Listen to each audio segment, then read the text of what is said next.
Lillahilladzi ja'ala syahra ramadhana lisa'iri syuhuri syajida wa kammala fil fakhra haitsu ja'alahu lil barakati mawrida wa anzala fil qur'ana maw'idatan wa shifaa lima fis suduri wa huda. Allahumma salli wa sallim wa barik ala sayyidina wa nabiyyina Muhammad wa ala alihi wa sahbihi ajmain, amma ba'd. Para bapak, para ibu rahimakumullah. Fa insyaallah pada malam hari ini kita sudah berada di penghujung bulan Ramadan. Karena itu kita berdoa mudah-mudahan selama bulan Ramadan kali ini ibadah kita selalu diterima oleh Allah Subhanahu wa taala, dan kedepannya mudah-mudahan Allah bisa memberikan kita usia panjang sehingga kita bisa menemui Ramadan untuk tahun berikutnya. Jamaah rahimakumullah. Rasulullah sallallahu alaihi wasallam pernah menawarkan kepada sahabat, salasatun man kunna fihi hasaballahu hisaban yasira wa adkhalahu Allahul jannata birahmatih. Sahabat, apa kalian mau aku tunjukkan suatu amalan yang manakala kalian mau menjalankannya, kalian bisa menjalankannya, maka Allah akan menghisab kalian dengan cara hisab yang sangat mudah. Tentu kala itu para sahabat serentak mengatakan, ya tentu ya Rasulullah. Apa amalan itu? Kami kepingin dihisab Allah dengan cara yang paling mudah, dan kami kepingin nantinya dimasukkan surga Allah dengan rahmatnya. Apa amalan itu? Lalu Rasulullah melanjutkan, tu'ti man haramaka. Memberikan sesuatu kepada orang yang pelit. Kebanyakan kita ini suka atau mau bahkan mudah ringan memberi kalau kita suka diberi, kalau kita seringkali diberi. Kita mau mengundang kalau kita selalu diundang. Padahal Rasulullah menyatakan tu'ti man haramaka, memberikan orang yang pelit. Bahkan afdalus shadaqatu ala dzil rahimi al-haqidi al-hasidi. Sedekah yang paling utama nilainya diberikan pada sanak kerabat yang dendam, yang benci, yang hasud pada kita. Jadi kunci pertama, kalau kita kepingin dimudahkan oleh Allah masuk surganya, akan dihisab dengan cara yang paling mudah, memberikan sesuatu yang orang tidak pernah bahkan benci, dendam kepada kita. Lalu yang berikutnya, watasulu man qata'aka, menepung kekerabatan pada sanak famili yang jelas-jelas memutuskan sanak kekerabatan. Tiga hal ini yang akan saya sampaikan, ini momen yang paling tepat kita lakukan tradisi di negara kita, di negeri kita ini, tradisi mode anjang sana silaturahim. Jadi yang kedua, watasilu man qata'aka, menepung kekerabatan pada sanak kerabat yang jelas-jelas tidak mau berkerabat pada kita. Suatu kali Rasulullah kedatangan sahabat, seraya curhat sahabat ini pada Rasulullah. Ya Rasulullah, innali qarabatan asiluhum wa yaqta'una wa ahsinu ilaihim wa yasi'una wa halimu ilaihim wa jaluna alayya. Coba panjangan renungkan hadis ini. Ya Rasulullah, saya itu punya kerabat. Saya sudah berusaha untuk menepung kekerabatan, tetapi dia selalu berusaha untuk menjauh, memutuskan kekerabatan yang sudah aku sambung. Saya pun sudah berusaha berbuat baik ya Rasulullah. tetapi dia selalu berbuat jahat. Saya pun selalu berusaha bertutur kata yang santun, yang sopan ya Rasulullah. Tetapi ucapan, sikapnya kerabat saya itu sangat menyakitkan. Bagaimana kalau seperti ini ya Rasulullah? Sikap saya bagaimana? Saya sudah berusaha. Bahkan mungkin kita jauh-jauh datang ke pelosok untuk menepung kekerabatan sama famili kita. Tetapi begitu kita nyampe sana dimaki kita, malah dikatanya tidak. Kalau kondisi saya seperti itu gimana sikap saya ya Rasulullah? Lalu Rasulullah bersabda, "In kunta kama fa'alta faka'annama tasul mallah wa la yazalu ma'aka minallahi dhahirun 'alaihim ma dumta 'ala dzalik." Rawahu Muslim. Artinya, kalau apa yang kamu sampaikan itu betul kata Rasulullah. Kamu sudah berusaha menepung kekerabatan tapi dia selalu memutuskan. Kamu sudah berusaha berbuat baik tapi dia selalu berbuat jahat. Kamu sudah berusaha untuk bertutur kata yang santun tapi dia selalu bersikap ucapan yang sangat menyakitkan. Dan kamu tidak mundur, tidak berubah. Sikap kamu selalu terus seperti itu, gak mundur sejenak dengan perilaku sahabat atau kerabat kamu. Dalam hal ini kau dapat pembelaan dari Allah, seolah-olah kau menyuapi abu panas pada saudara kamu. Pak, kalau kita mengalami seperti itu, apa tidak kebanyakan kita mengatakan, ya wis, aku berusaha ngapi'i, ya kok kayak ngono sikapi. Aku berusaha untuk berbuat baik, sikapnya seperti itu. Selalu menyakitkan omongannya. Ya sudah, apa seperti itu kita? Jujur. Betapa beratnya, Pak. Wa tasulu man qata'aka. Lalu kemudian wa ta'fu amman zalamaka, yang ketiga. Memaafkan orang yang berbuat zalim, menganiaya kita, menyakiti kita. Di Al-Quran tidak pernah kita itu diperintahkan oleh Allah untuk meminta maaf kepada sesama. Tetapi Al-Quran selalu memerintahkan pada kita untuk selalu memaafkan, berlapang dada. Wa ta'fu amman zalamaka, yang ketiga. Bapak Ibu rahimakumullah, betapa beratnya sikap ini yang harus kita lakukan. Tapi kalau memang kepingin kita untuk mendapatkan fasilitas sebagaimana disampaikan oleh Rasulullah, dimasukkan surga Allah dengan rahmatnya, dihisab dengan cara mudah, paling tidak kita harus bisa atau mampu berusaha untuk bisa menjalankan tiga hal ini. Memaafkan orang yang menyayang. Saya akan sampaikan satu ayat Al-Quran surat An-Nur ayat 22. Wala ya'tali ulil fadl minkum was'ati ayyatikul barwal masakin wal muhajirin fi sabilillah wal ya'fu wal fahu ala tuhibbuna yaghfirallahu lakum. Artinya jangan sampai bersumpah-sumpah orang yang diberi kelebihan rezeki untuk tidak memberikan sumbangan kepada orang miskin, kepada orang yang berjihad di jalan Allah, kepada sanak kerabatnya. Jangan sekali-kali bersumpah-sumpah orang yang diberi kelebihan rezeki untuk tidak memberikan sumbangan. Hendaklah memaafkan. Bukankah kalian suka kalau dosa-dosa kalian diampuni oleh Allah? Ayat ini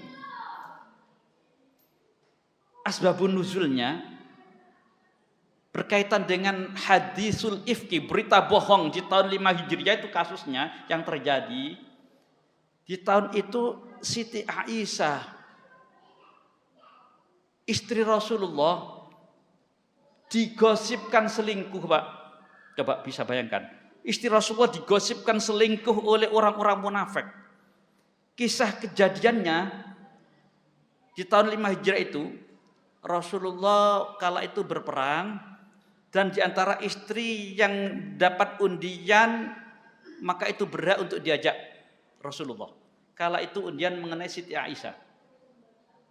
Lalu saat selesai peperangan mau pulang, kafilah pada kumpul. Kala itu Siti Aisyah mau ikut berangkat, ternyata Siti Aisyah radhiyallahu anha kala itu kalung beliau tertinggal. Lalu beliau kembali ke tempat untuk mencari kalung itu tadi. Setelah ketemu kalung itu tadi, lalu kembali ke kafilah, ternyata kafilah sudah pada berangkat. Akhirnya apa yang terjadi? namanya Sufyan al-Mu'atta, ini memang dipesan oleh Rasulullah, kamu jangan bareng-bareng dengan kafilah, kamu harus di belakang untuk menyapu, gampangnya tuh. Barangkali ada kafilah yang ketinggalan di antara kita, tugas kamu di belakang menyapu ke hal yang ada di belakang, kamu harus bantu. Lah ketepatan itu yang tertinggal ini Siti Aisyah.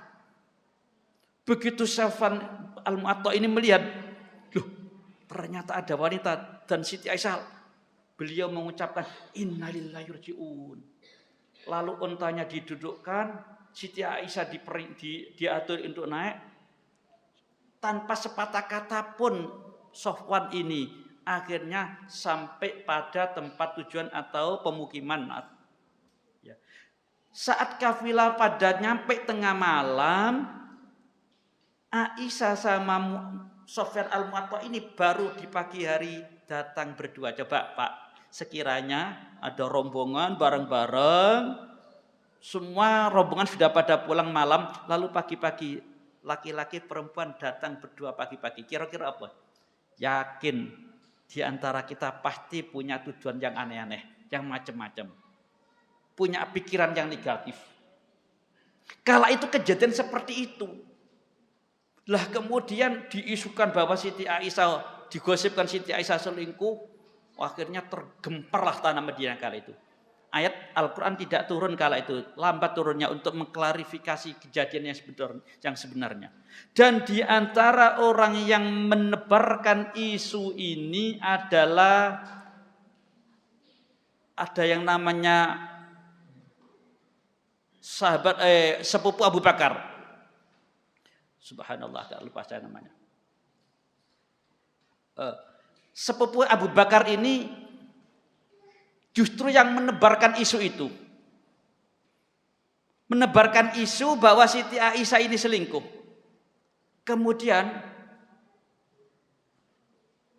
padahal sepupu Abu Bakar ini, dia ini hidupnya ditanggung.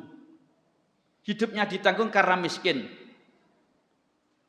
Hidupnya ditanggung karena miskin, kemudian dia ini justru menebarkan isu, memfitnah kalau putri Abu Bakar Siti Aisyah berbuat selingkuh. Pak, kira-kira jenengan, Bu, panjenengan membantu seseorang hidupnya ditanggung, hidupnya karena miskin, famili ini ditanggung karena miskin, tapi orang ini kira-kira memfitnah panjenengan. Kira-kira tetap disumbang apa kucuran dana mampet? Jujur Pak, sebenarnya gak perlu saya tanyakan, saya kayaknya sudah bisa membaca jawabannya. Ini bahasa kita itu wong ditolong malamen. Lah kala itu Abu Bakar mau bersikap seperti itu, tidak akan berikan sumbangan. Mustah bin Usasah sepupunya ini namanya. Tidak mau memberikan sumbangan sama Mustah sepupunya yang justru disumbang, hidupnya ditanggung, malah memfitnah. Manusiawi kan kala itu tidak maunya berhenti menyumbang. Akhirnya ayat Al-Quran turun. Surat An-Nur ayat 22. Jangan sampai bersumpah-sumpah orang yang diberi kelebihan rezeki untuk tidak memberikan sumbangan sama anak kerabatnya fakir miskin, hendaklah memaafkan. Begitu ayat ini turun, ya sudah, namanya Abu Bakar tetap menyumbang, tetap tanpa berhenti, tidak berhenti sekalipun yang namanya Mustah itu memfitnah. Subhanallah, betapa beratnya Pak. Jadi orang yang menyakiti kita tetap disumbang, dibantu. Memang berat Pak. Kunci surga seperti itu. Karena ini momen Idul Fitri, tradisi kebiasaan di negeri kita, tradisi mudik. Coba kita lakukan ini, 3 hal ini. Jadi memberikan sesuatu orang yang pelit, yang tidak pernah memberi. Sekali lagi Pak ya, saya katakan kita belajar dan belajar. Kebanyakan kita seringkali kita itu memberi kalau kita suka diberi. Kita tidak mau atau enggan memberi kalau tidak pernah diberi kita, ya kan? Ya Allah, padahal Rasul memberikan perintah, memberikan pada orang yang tidak pernah memberi. menepung sanak kerabatan, pada jelas salah kerabat yang memutuskan sanak kerabat, lalu kemudian memaafkan orang yang menyakiti. Inilah 3 hal, 3 kunci yang nantinya Allah akan bisa menghisab kita dengan cara mudah. Allah akan memasukkan surga dengan rahmatnya. Dan terakhir, karena ini pertemuan terakhir, insya Allah Ramadan terakhir malam ini, Pak, kita tahu bahwa hadis Rasulullah, man shoma ramadanan imana wahtisaban ghufira lahu ma taqaddama min dzambi. Orang yang puasa itu akan diampuni dosa-dosanya oleh Allah. Ya itu kita tahu kan? Tetapi panjenengan harus tahu, dosa manusia itu ada 3 macam. Ada dosa yang tidak dapat ampunan, dosa yang dapat ampunan, dan dosa yang pengampunannya ditangguhkan. Hadis Rasulullah seperti itu. Dosa yang tidak dapat ampunan itu menyekutukan Allah sampai meninggal dunia tidak syahadat. Sekalipun baiknya bagaimanapun, loman bahasa Jawa wong mau apik karo sapa tapi gak mau baca syahadat, maka tidak akan diampuni oleh Allah.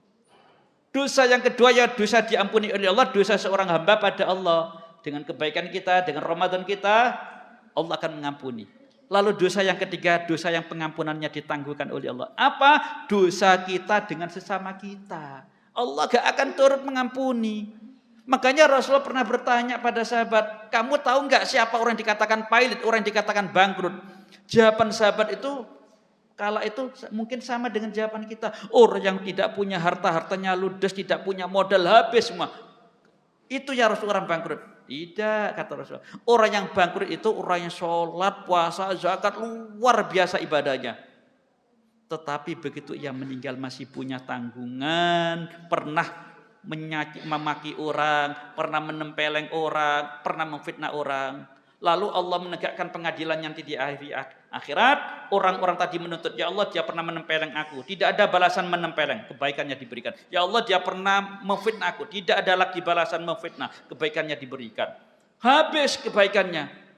Loh kok masih ada orang yang menuntut, ya Allah dia itu utang, gak pernah bayar, dia pernah memaki saya. Tidak ada kebaikan yang bisa diberikan, kejelekan orang ini ditimpahkan. Kejelekan orang ini kebaikan orang ini diberikan kepada orang yang difitnah. Akhirnya bangkrut, faulqiyan nar, maka dicampakkan ke neraka. Karena itu bapak-bapak, ibu-ibu, sekali lagi mumpung Ramadan dan Idul Fitri, tradisi kita saling bermaaf-maafan, tradisi yang baik ini kita lestarikan. Kita saling terbuka, saling memberikan dan meminta maaf. Fa insyaallah ibadah Ramadan kita diterima oleh Allah, diampuni Allah dikarenakan puasa kita, ibadah kita, dosa kita sesama manusia kita sudah saling lapang. Fa insyaallah kala ini Idul Fitri masuk kayaumin waladathu ummuhu, seperti dosa-dosa kita diampuni oleh Allah, bersih seolah-olah bayi yang baru lahir dari kandungan ibu. Mudah-mudahan khutbah ini ada guna dan manfaatnya. Kurang lebihnya mohon maaf. Ihdinas siratal mustaqim. Assalamualaikum warahmatullahi wabarakatuh.